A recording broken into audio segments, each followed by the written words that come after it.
कोलकाता के RG Kar medical college and hospital की trainee doctor से रेप और हत्या के मामले पर लोगों में गुस्सा अब भी बना हुआ है। इस मामले में आरोपी से लेकर अस्पताल के पूर्व प्रिंसिपल संदीप घोष तक रोज नए खुलासे हो रहे हैं। सीबीआई मामले की जांच कर रही है। मामले पर आज सुप्रीम कोर्ट में सुनवाई भी हुई, जिसमें सीबीआई ने सुप्रीम कोर्ट में इस मामले पर स्टेटस रिपोर्ट पेश कर दी है। अब इसमें क्या खुलासे हुए हैं जानेंगे इस वीडियो में। हेलो एंड वेलकम, मैं हूं शुभम और आप देख रहे हैं इन खबर। सीबीआई ने सुप्रीम कोर्ट में पेश की गई स्टेटस रिपोर्ट में कहा कि इस पूरे मामले को लेकर अस्पताल प्रशासन का रवैया उदासीन रहा है। घटना की सूचना पीड़ितों के परिजन को देरी से दी गई।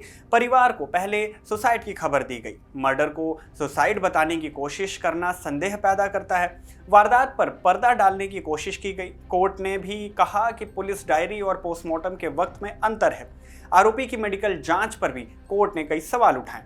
इसके अलावा सीबीआई ने सुप्रीम कोर्ट में पेश की गई स्टेटस रिपोर्ट में कहा कि कोलकाता में मौकाए वारदात से छेड़छाड़ की गई। केस की लिपापोती की कोशिश भी की गई। अंतिम संस्कार के बाद एफआईआर दर्ज हुई। सुप्रीम कोर्ट में भी पंचनामे को लेकर कई सवाल उठाए। कोर्ट ने कहा कि अगर स्वाभाविक मौत थी तो पोस्टमार्टम क्यों किया गया। पोस्टमार्टम के बाद एफआईआर से हैरानी होती है। इतना ही नहीं, बल्कि इस मामले पर जस्टिस पारदीवाला ने कहा कि ये केस चौंकाने वाला है। हमने बीते 30 सालों में ऐसा कोई केस नहीं देखा। ये पूरा मामला सदमा देने वाला है। बंगाल पुलिस का व्यवहार शर्मनाक है। इसी सुनवाई पर दोनों पक्षों के बारे में भी आपको कुछ बातें जान लेनी चाहिए। वो क्या?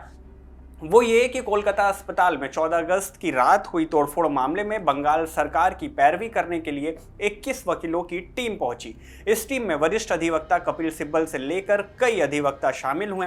वहीं इस मामले पर केंद्र सरकार की ओर से 5 वकील कोर्ट में रहे। इनमें solicitor general Tushar Mehta, advocate Madhav Singhal, advocate Arkaj Kumar, advocate Swati Ghildiyal और M.K. मरोरिया शामिल रहे।